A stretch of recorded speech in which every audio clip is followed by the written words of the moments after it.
Centuries ago, a war was fought, and Rigoria was destroyed. But in a last-ditch effort, there was one elf who buried a little bit of magic. I don't guarantee anyone will find it. Let's hope someone does.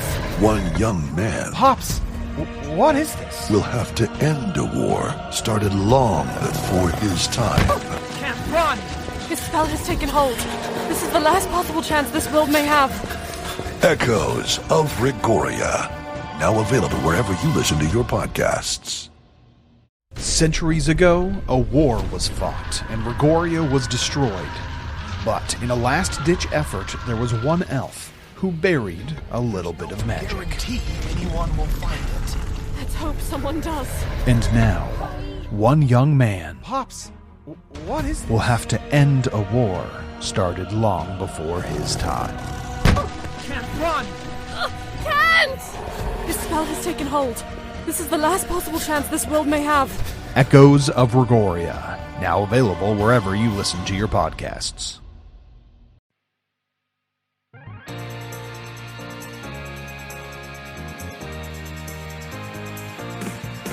Welcome to the All Things Nintendo podcast. I'm Brian Shea, and this is a weekly podcast to discuss all the biggest news and games from the world of Nintendo.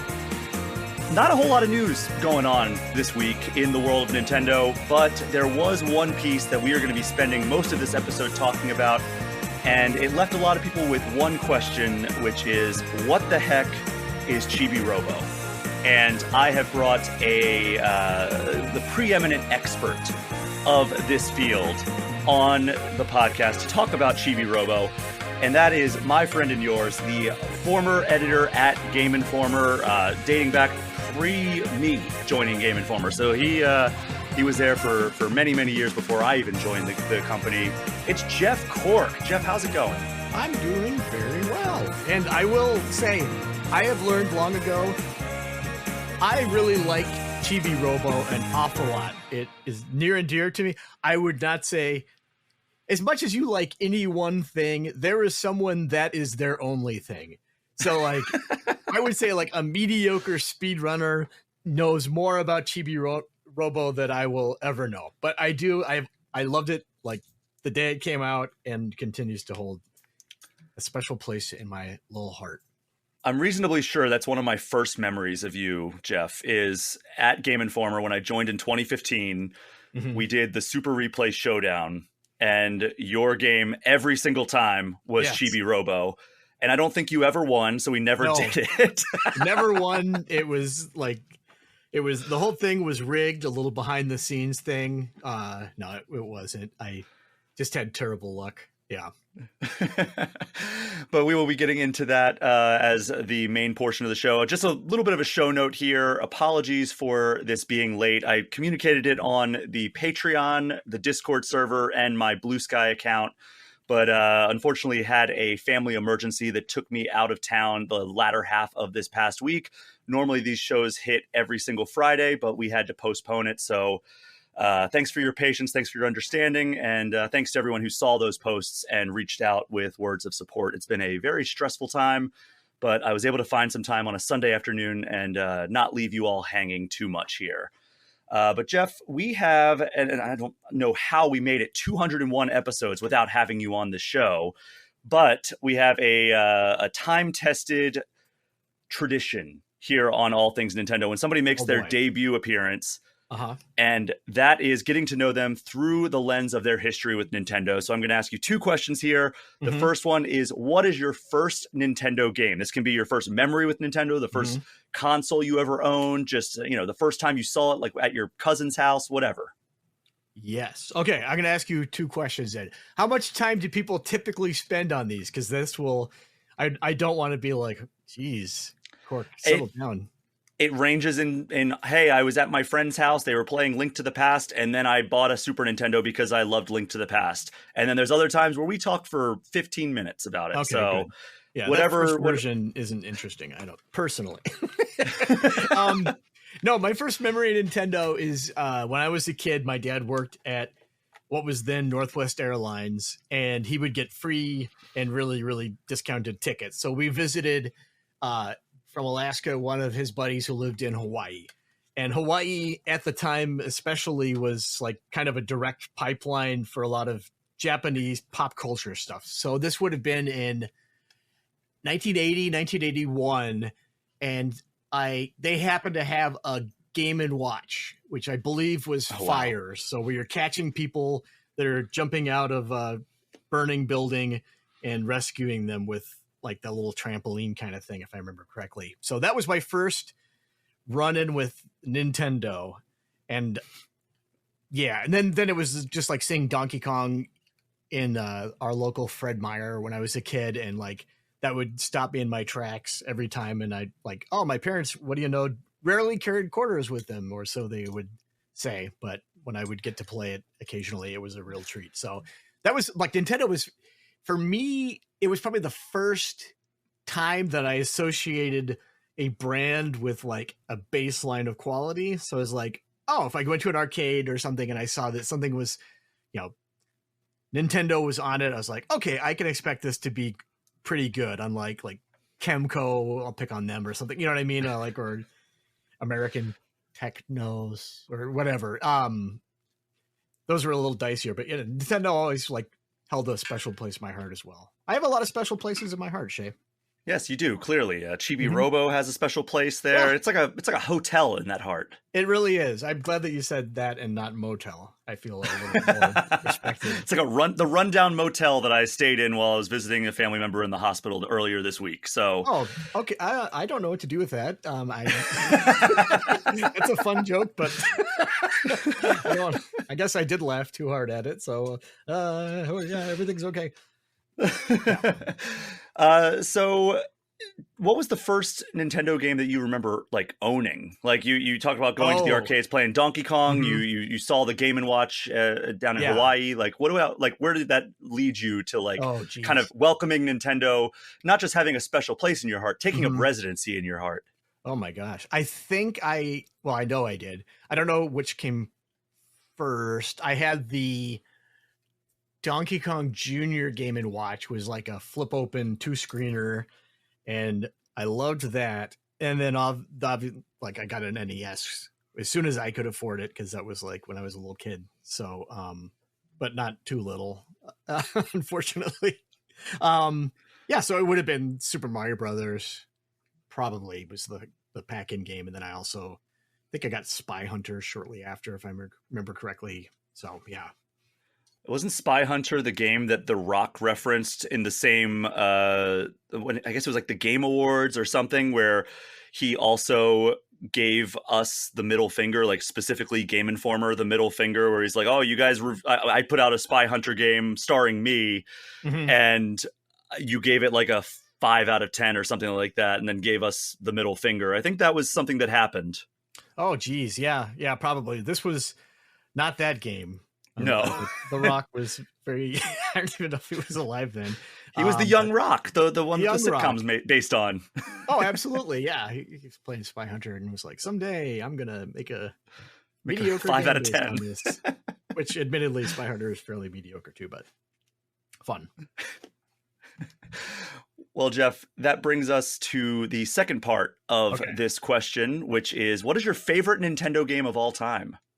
That is a difficult question, because I have to ask some follow-ups here then. Do you mean like if you were to put this game in front of me right now, I would be like, hell yeah? Or are you looking from like, it had a special place at a special point in time? Or like, does it matter if it's still fun now?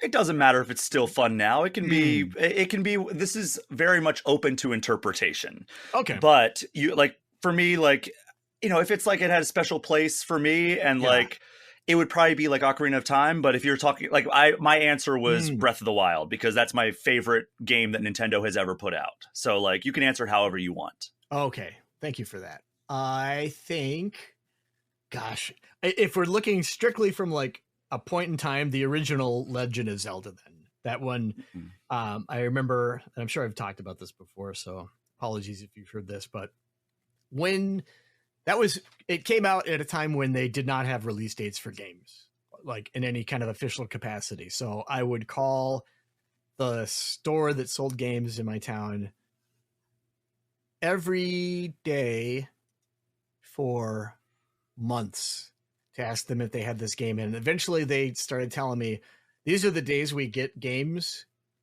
in, so you don't have to call every day.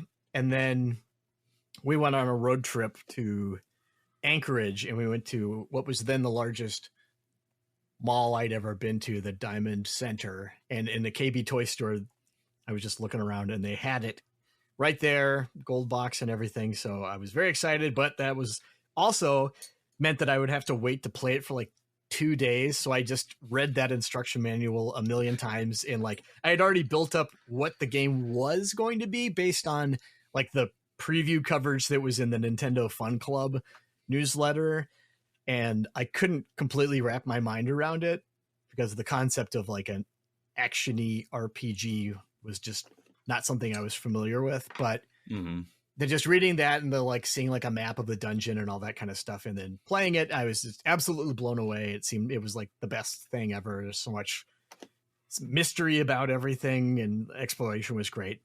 But if you put that in front of me now, I would be like, oh, I remember that game. That was cool. But I think Super Mario Odyssey is probably like more contemporary standards, that or Tears of the Kingdom. Yeah, kind of boring answers, but yeah. You're more of a Tears of the Kingdom guy than a Breath of the Wild guy. Yeah, I like the building stuff. I like Zelda sequels where it's the same place, but it's kind of dilapidated and sad in a way. So I'm a big Majora's Mask fan over Ocarina of Time. Really like big Link's Awakening Triforce remake. Heroes fan. What's that? Big Triforce Heroes fan.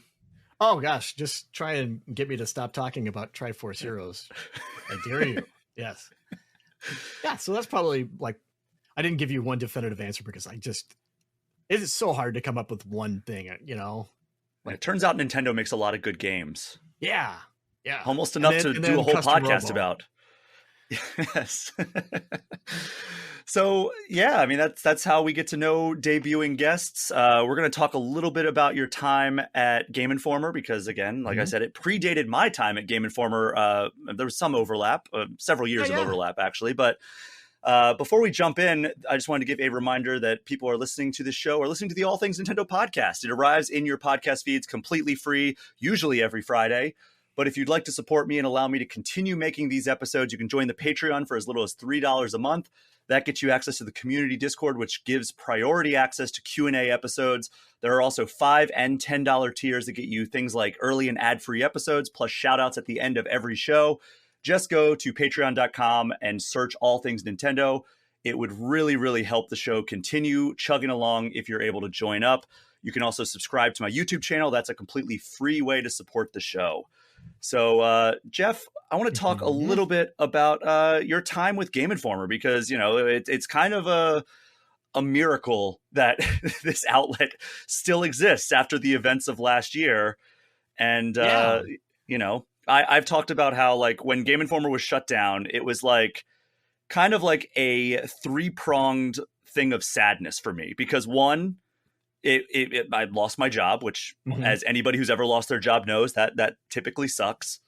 Two, as you know, Jeff, people who work at Game Informer tend to get really close and love working together with one another. I know that was the case. I really loved working with you, Jeff. And, you know, I think that it was extremely rare that there was like any friction between employees and like it really, I hate when companies are like, yeah, we're kind of a big happy family. Cause like that just paves the way for like toxic work environment that people are like expected to put up with.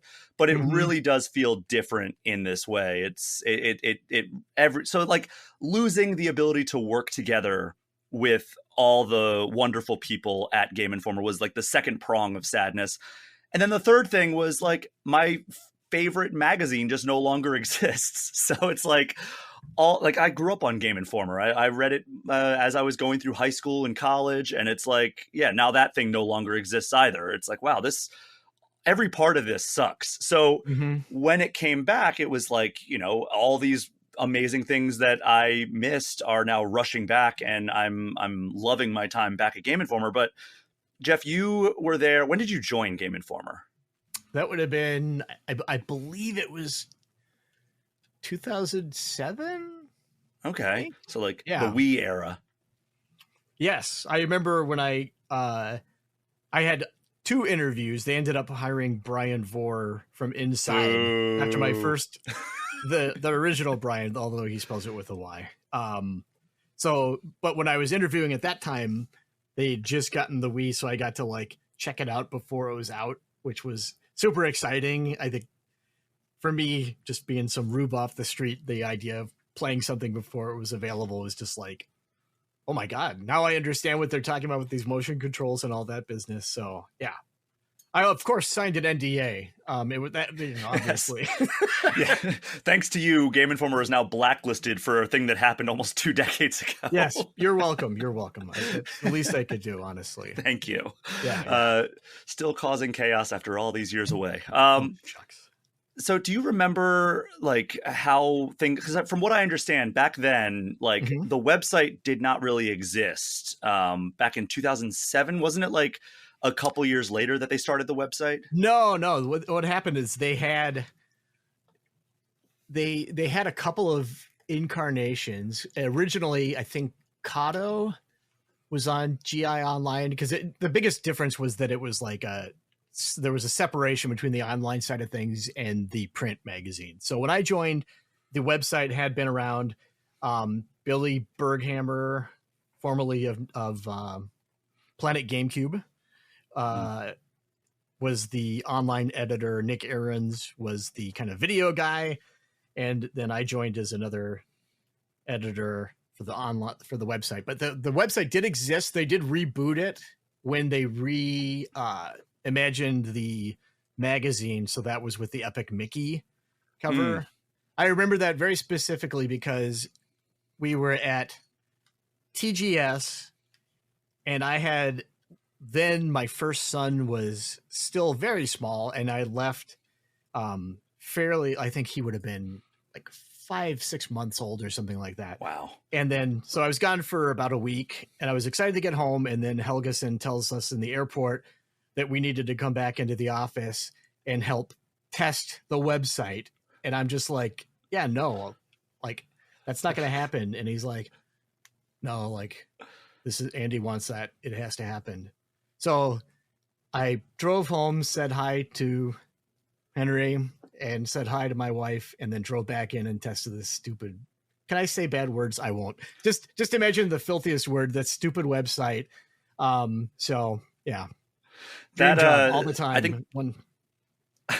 I think that website was the one that you had when I joined in 2015. It was the one where you had to like upload the images to a separate server and then copy the URL and bring it over. Or was that the iteration before that? That was the one. Yep. And then before you put videos, you ran it through this tool that Curtis built called Transmogrifier that would do some kind of voodoo to the video to allow it to play.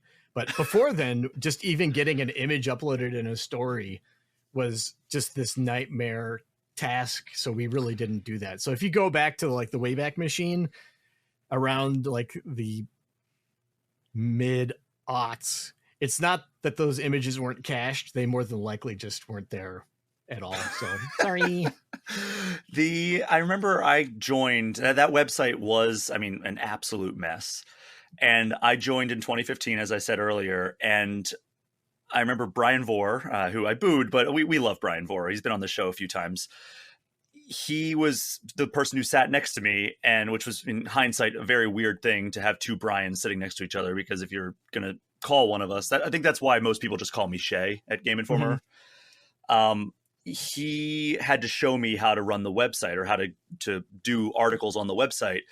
And I joined, I was running my own website before, like for 4 years prior to that. And it was a WordPress site, which, is a pretty cheap CMS.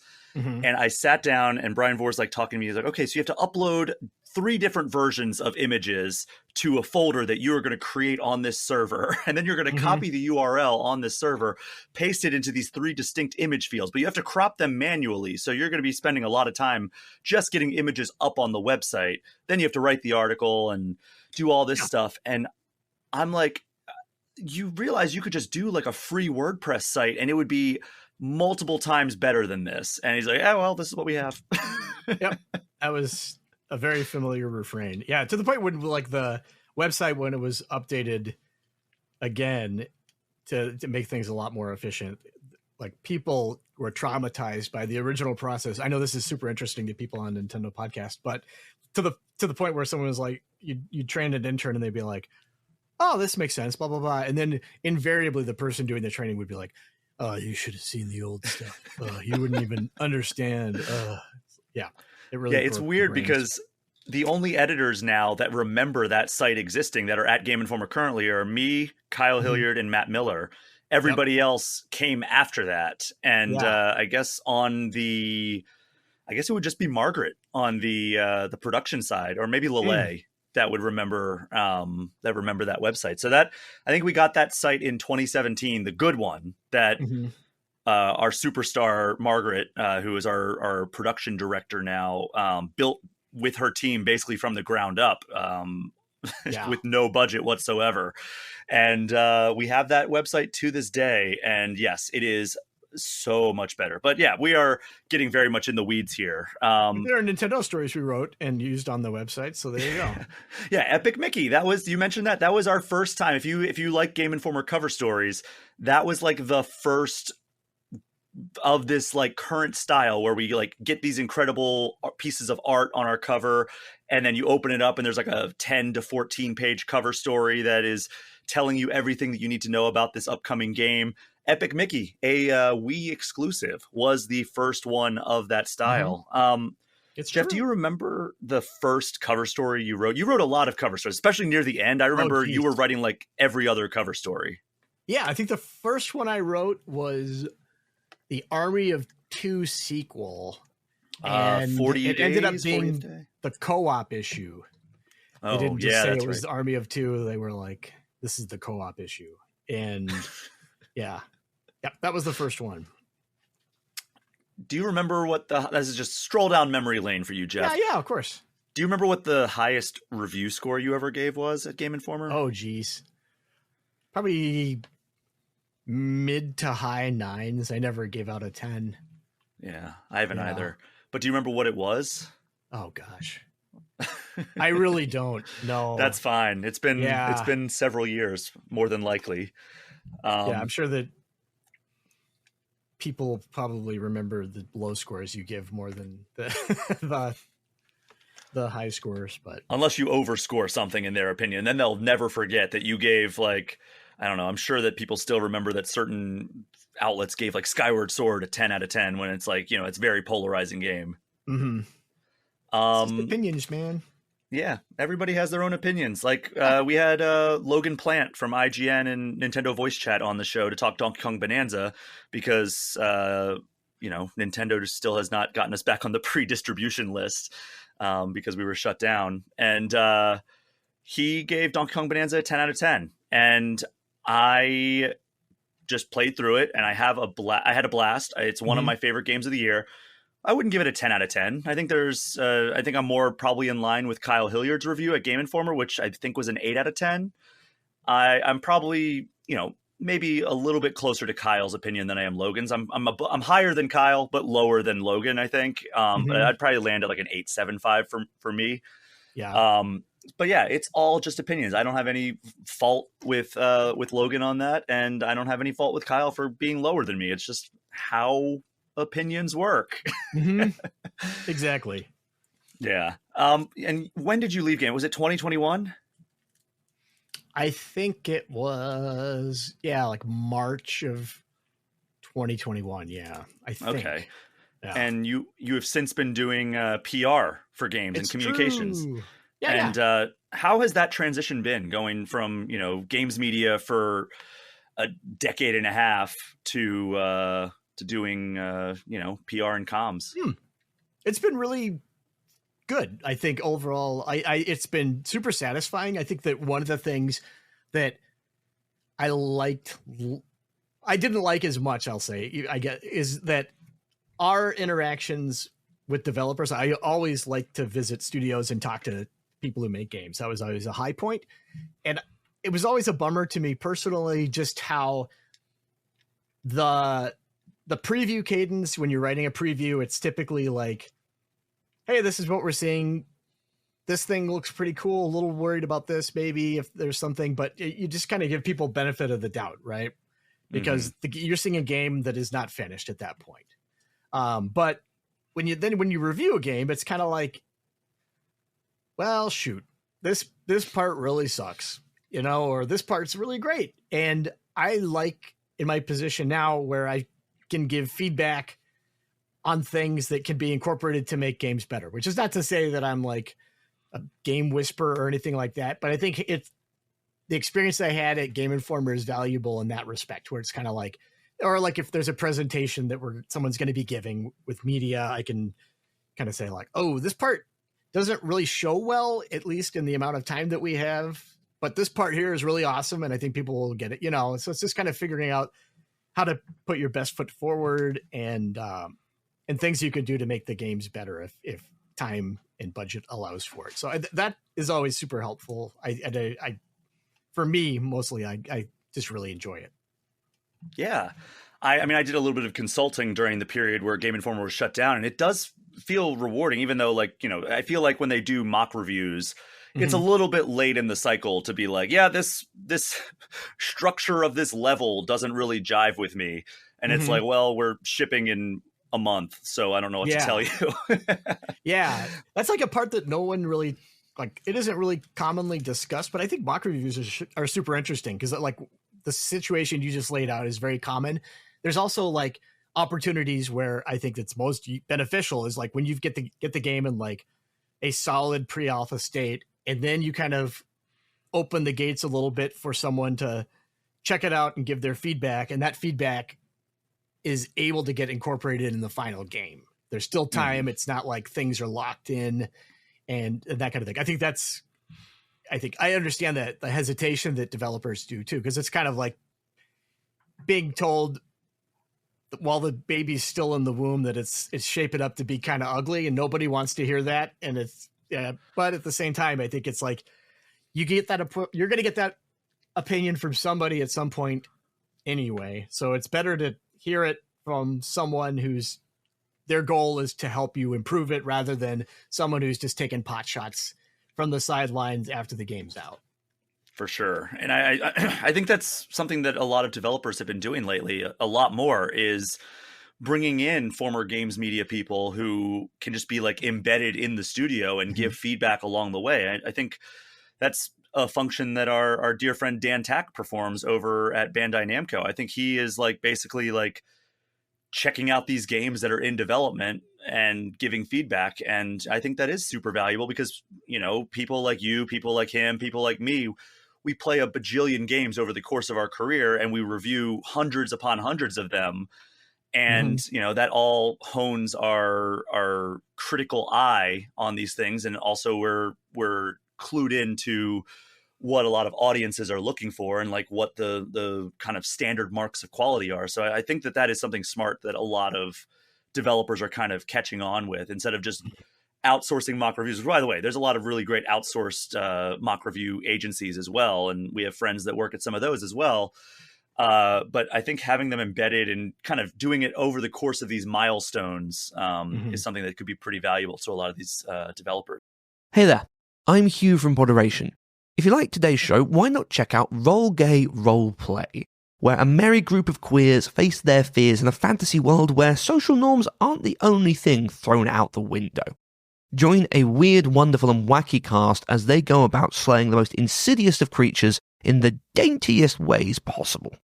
Find Roll Gay Roleplay wherever you get your podcasts. Yeah. But let's talk some Chibi-Robo, because that is going to perk you right up. I know that. This was one that I think a lot of people, when they announced that GameCube games were coming to Nintendo Switch Online, I think there was a small contingency of people that were like, oh, hopefully we get Chibi-Robo. But I don't think anybody saw it being like, what is this, like the 5th game in the GameCube library that's hitting? What do we have so far? We have like Soul Calibur 2, Mario Strikers, F-Zero, and Wind Waker. Yes. The next logical leap is not Chibi-Robo, but that's Mario what we Sunshine, got, right? Yeah. Do we have Mario Sunshine yet? No, but I think that would be the next logical one. Yeah. I mean, I think that's like a all but announced thing too. But yeah, they have they have announced that is coming alongside like Pokemon Coliseum, Luigi's Mansion, Pokemon XD Gale of Darkness, the kind of weird, like not mainline turn-based RPG that Pokemon put out in GameCube. So like they have announced like a big collection of games coming, and Chibi-Robo I think was on that initial list. But I think people saw that and they were like, oh, well, that's coming later, obviously. Right. It's here. It's coming out this week on Nintendo Switch Online Plus expansion pack for Switch 2, which is becoming a longer and longer title the more times things get added on there. But this game came out in Japan in 2005 and North America in 2006. And I was looking up some of like the developers behind it, and the producer is Kensuke Tanabe, who is probably best known as the director of Doki Doki Panic / Super Mario Brothers 2 in the US, which is an interesting lineage there. And then it is directed by Kenichi Nishi, who has several credits here, but he was a planner on Super Mario RPG, a planner on Chrono Trigger. He would go on to be like in the special thanks for Paper Mario Sticker Star for some reason. Oh, special thanks. Yeah, and like, but just right in the middle of there, he also, ahead of his time, 2007, he designed a game called LOL. I guess it came out on DS. But 2005, right before that, he was the director of Chibi-Robo, which for people who are not sure what Chibi-Robo is, talk to me about what the elevator pitch is for this game. Yeah, basically you are a robot and you are very cute, as the title basically says. You're about like 5-6 inches tall, and you are a cleaning robot, and basically you you join this family of 3. There's a father, mother, and a daughter, and they're completely dysfunctional. The father has like lazy, unemployed guy who spends money on toys and collectibles, so is very prescient there. And his latest purchase is Chibi-Robo because he's selling it as like, oh, it's going to help you do the chores and such. And then over the course of it, you're like getting more powers and abilities. At first, you're only able to like pick up little tiny scraps of paper. You toss them in your head like a garbage can, and then you bring them back to your little charging station and drop them off. Then you can like sweep and mop, and you get a little propeller so you could like glide down bigger distances, and you get to explore more of the house. So it's kind of a Metroidvania in a way. Oh. If you think in terms of anything with progression that is unlocked over time, it's a Metroidvania. So that's, I guess, up for debate. Then there's like a larger story where you kind of learn why people are reluctant to, in the family, the mother in particular is reluctant to let Chibi-Robo into her heart. I have put in her room. She does not. And also the little girl thinks she's a frog. So, and then at night, the toys come to life in kind of a Toy Story situation, and you kind of learn their stories. And it's adorable, and it's super fun and very funny and weird. Yeah. And from what I understand, your main appeal of this game, because it falls in your favorite genre, which is little person, little character, big world. Yes. Huge fan of that. I think ultimately I like things that are not the size they should be, but I like the little guy in a big world aspect. I also like big guy, or the guy is too big in a normal size world. I like that. What's an example of that? What's that? What's an example of that?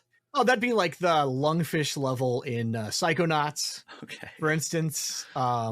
There's in High on Life, there's a level where, was it Cutie Town, where it's like these little tiny guys and you're walking around and destroying all their buildings. So that kind of a thing.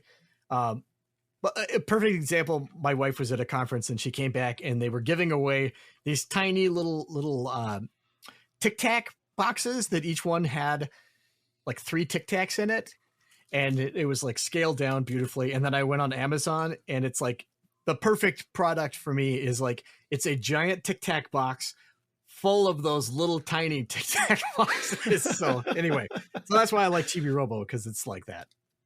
So what kind of stuff are you like? What is the core gameplay loop? You talked about like, you're sweeping, mopping, like going around doing chores, but like, how does this story progress? Is there like a core like conflict that happens, or are you just kind of like progressing and, working your way towards like a part in the calendar, getting to know like the denizens of this house? Like what's the whole deal here? You're mostly getting to know the denizens of the house, and they are, for the most part, you're interacting with the family a lot.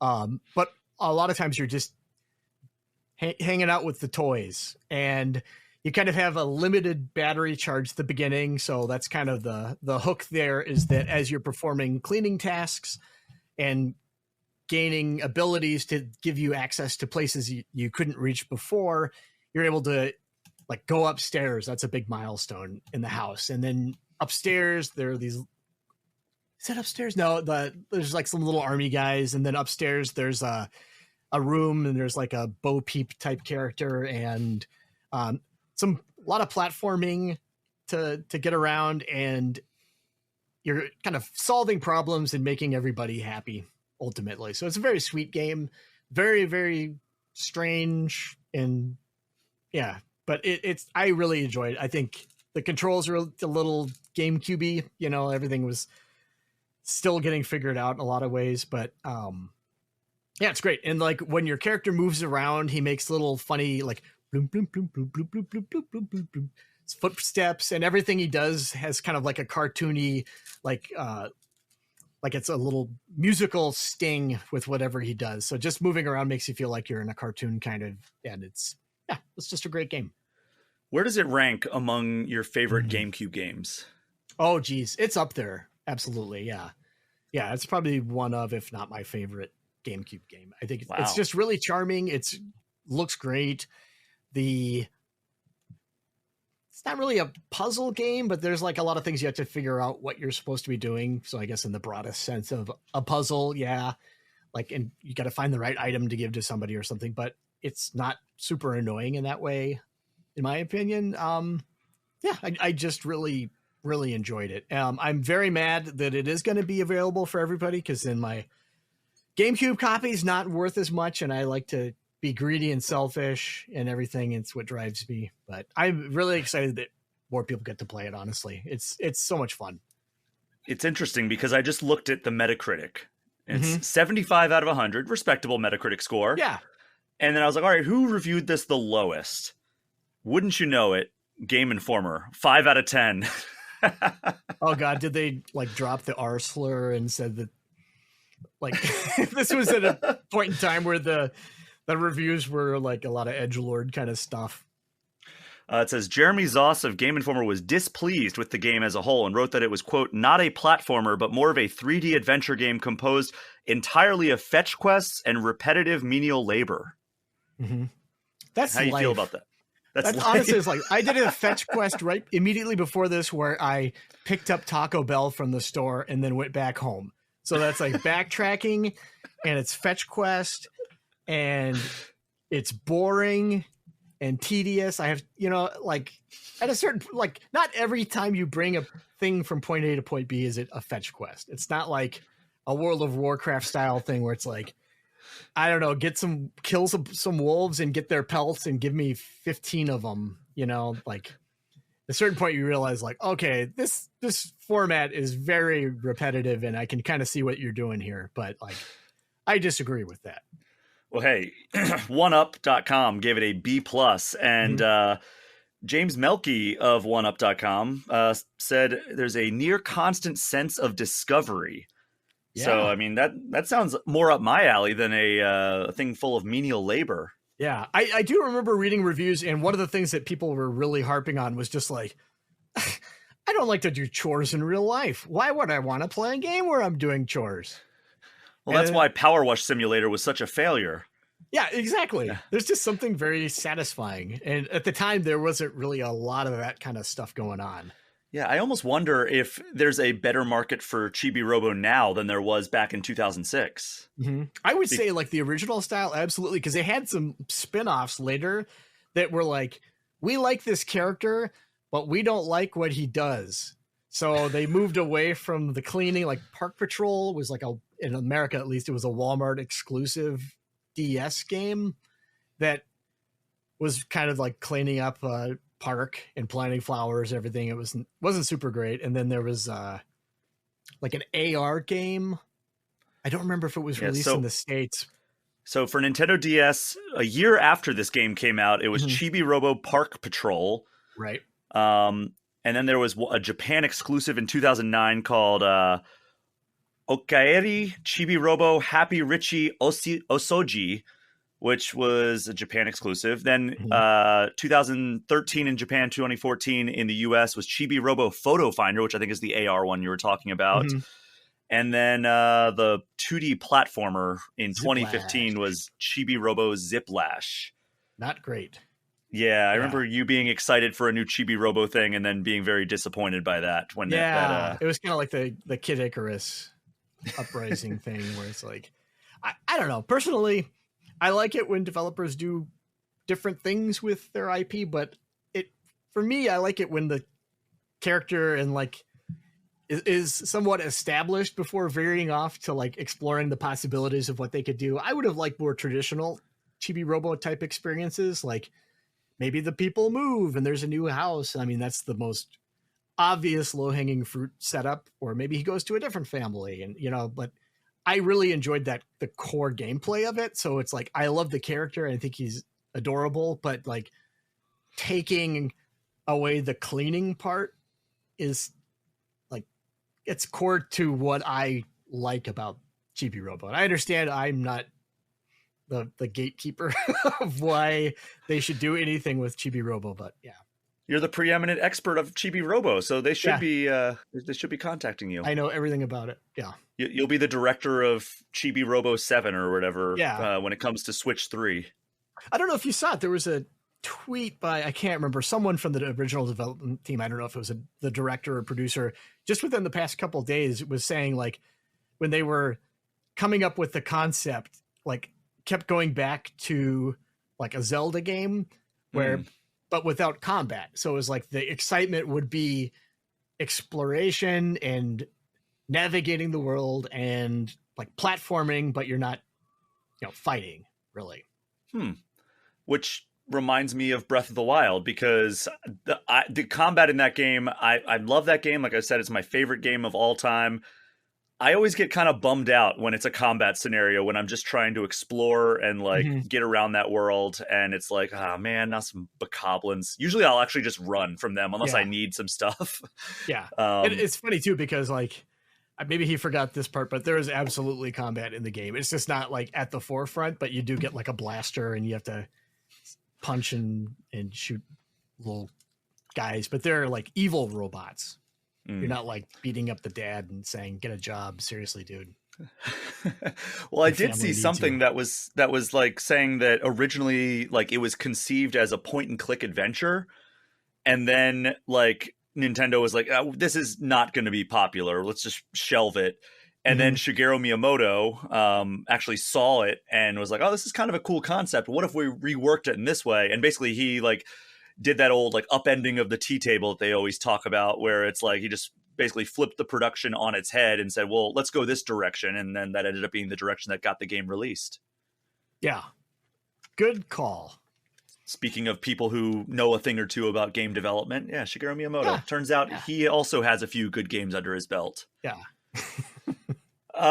Anything else that we need to know about Chibi-Robo? This game was also, by the way, re-released on Wii as like the new play control. Yeah, kind of like series, like the Pikmin games they did. Yeah. I just think it's a delightful game, and like if you already have that subscription, you should absolutely check it out. It's it gets weirder and weirder the more you play, and there are some sections that just super suck, but it's like there's a hide and seek thing with the army guys, which I remember being pretty tedious, but overall, I think like the charming parts really kind of sand off the edges of the parts that aren't so great, for me at least. But I also don't do chores in real life. Maybe this is kind of an aspirational game for me. Who knows? Hey, but you do fetch quests, as we all do. Absolutely. All day, every day in real life. Yep. I'll be going to AutoZone after this because I have a fetch quest to complete. It's Oh my not God. fun. That's a terrible one. Or like having to go to the carpet store or something. Hate it. Yeah. The worst. But sucks. Jeff, what are you playing these days? You're no longer under obligation to play games like I am, but like, Oh my God. what are you checking out these days? It is the best for me because I get to be surprised because if there's a game that I know I want to play, I just do not watch trailers for it. I don't read anything about it. So like I went into Death Stranding 2 completely blind. I played Pikmin 4 and I was like, I didn't know there was a dog in it. So like being completely blown away by that, it is just delightful. Right now I am putting the finishing touches on Virtual Pinball Cabinet. So I anticipate I'm going to be playing a ton of pinball in the near future. Right now I played through the latest season content in Diablo 4 and had a good time with that. And then just reached the point which I have done in every season where I'm like, okay, I'm good. I've seen everything I need to see. What else am I playing? Do you have a game of the year so far? Well, here's the deal. I am, this is embarrassing to admit. I have a Switch 2 that is still in the shipping box. I haven't opened it up yet. I've had it for like 3 weeks now because I'm waiting to get I ordered a like screen protector and all the armor and stuff from D-Brand and it hasn't shipped yet. And I'm just like, I just want to put that on there as soon as I get it. I'm reaching a point where I'm like, you know what? I should just buy a cheap one from Target or wherever and just put that on in the meantime and play the stupid thing. So because I'm excited to play Donkey Kong Bonanza and all that good stuff. But I really think Donkey Kong Bonanza is going to be right up your alley, knowing you and having worked with you for 7 years, six and a half years. I think you are going to love Donkey Kong Bonanza. And I'm not going to spoil anything, but like the end sequence absolutely rules. And awesome. Every moment up to that also is a lot of fun. So like, I'm not saying like, oh, well, wait till it gets good at the end. No, it's very good. It's one of my favorite games of the year. It's better than Mario Kart World in my opinion. And I'm a big Mario Kart fan and I think Mario Kart World is very good, but I think Donkey Kong Bonanza is like, Mario Kart World is like one of those games where it's like, yeah, everybody who has a Switch 2 is probably going to buy Mario Kart World and they're going to play it and have a great time.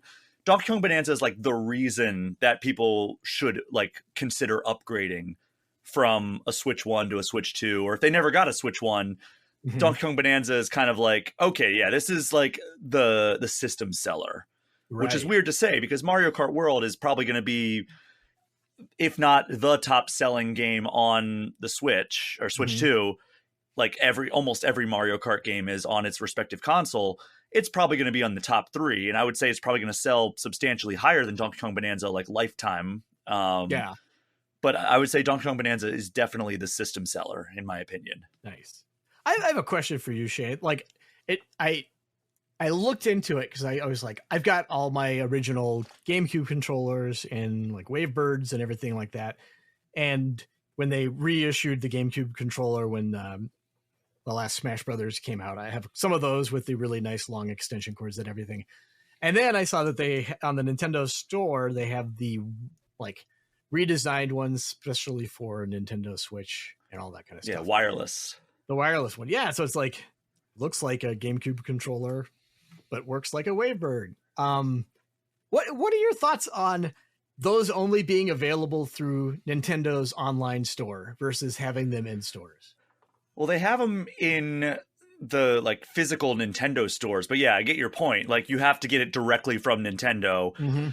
I think that is to prevent scalpers. I think that is the first and foremost thing, is like, because you need a Nintendo Switch Online subscription in order to buy it. And I think that they're worried that like scalpers would just create like 17 different accounts on walmart.com or whatever, and just scoop them all up. And then next thing you know, they're $150 on eBay.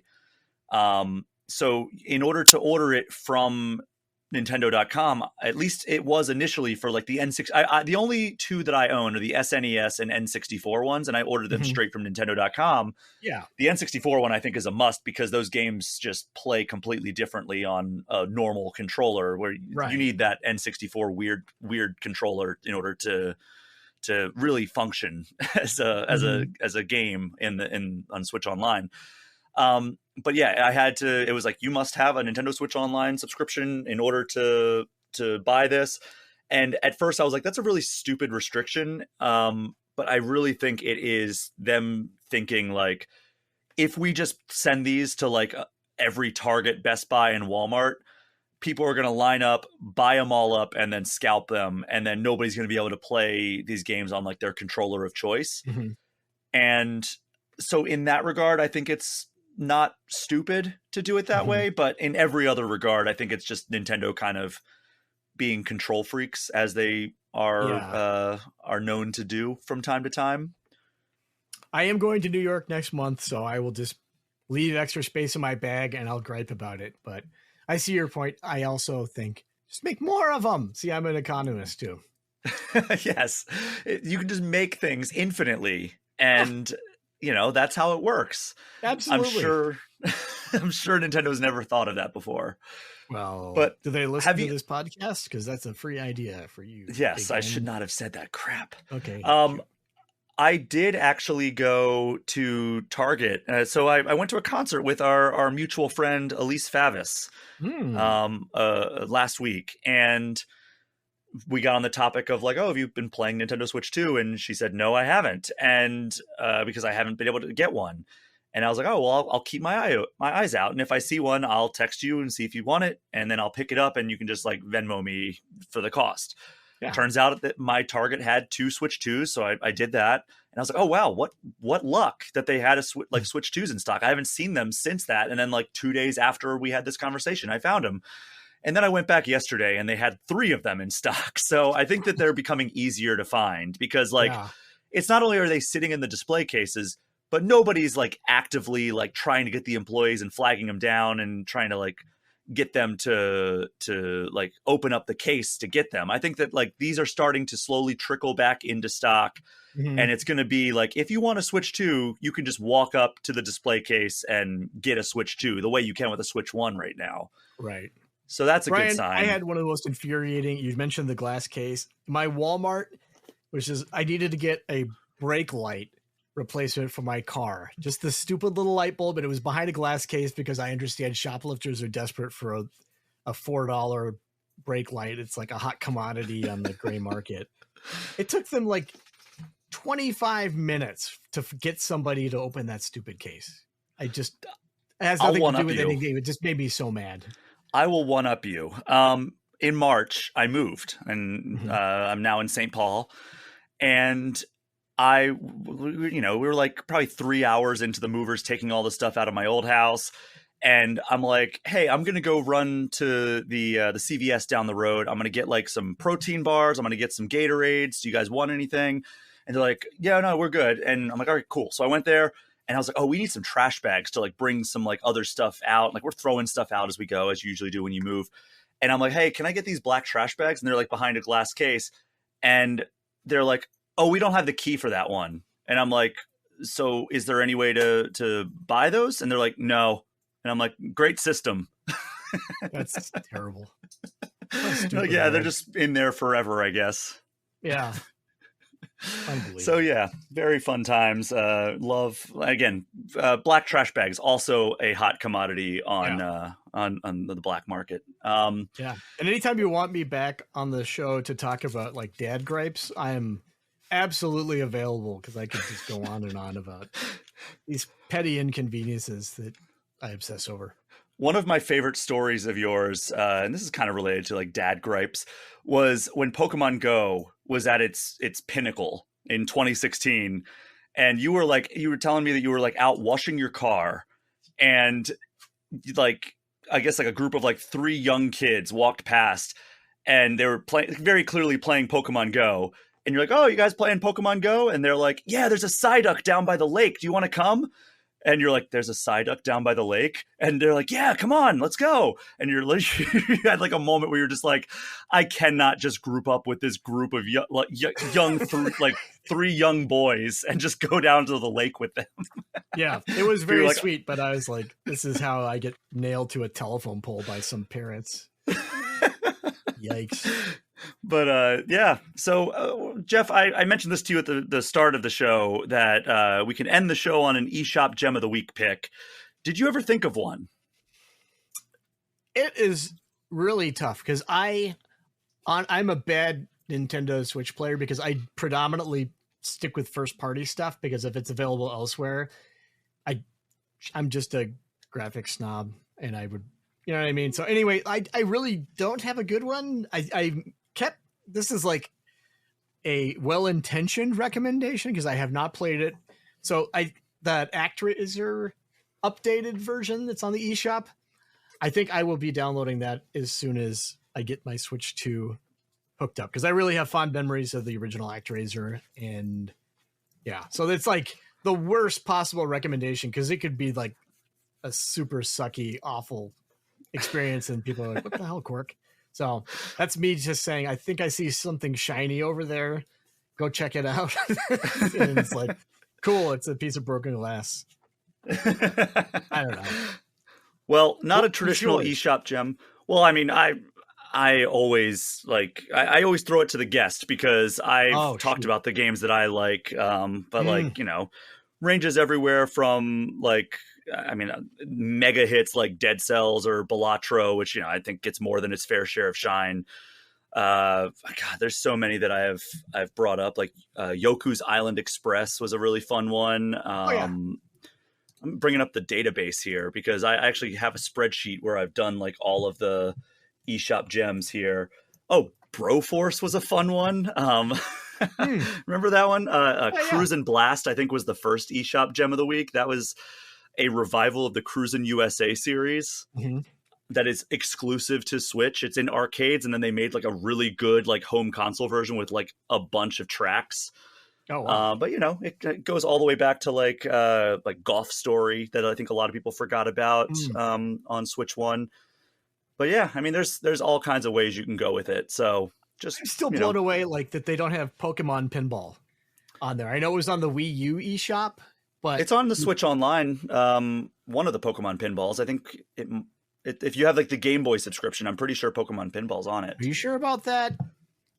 I know Pokemon Trading Card Game is. Right. Sorry, a dog has materialized in my arms. I'm watching this dog for the family. Let's see.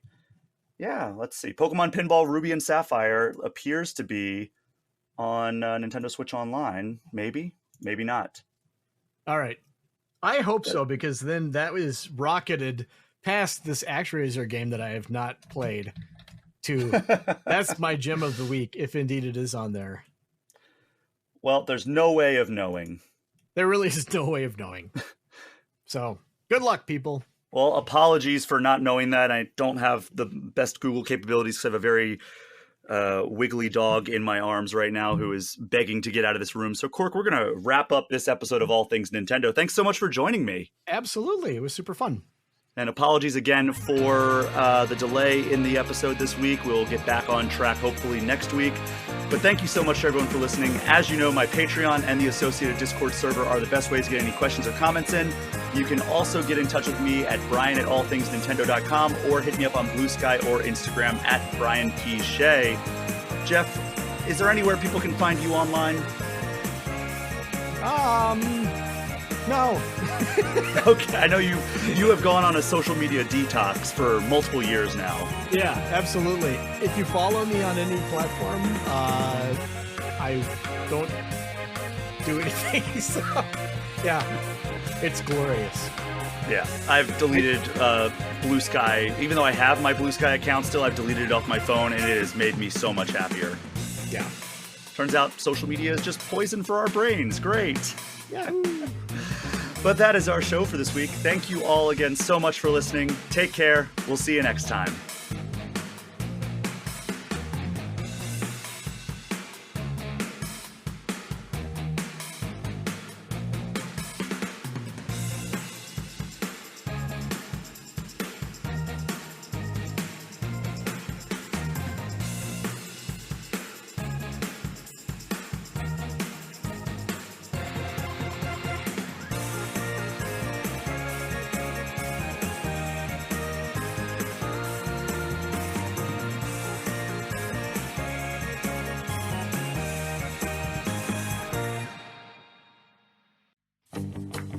Before we wrap up this episode of All Things Nintendo, I just want to give a special shout out to the $10 patrons of the show.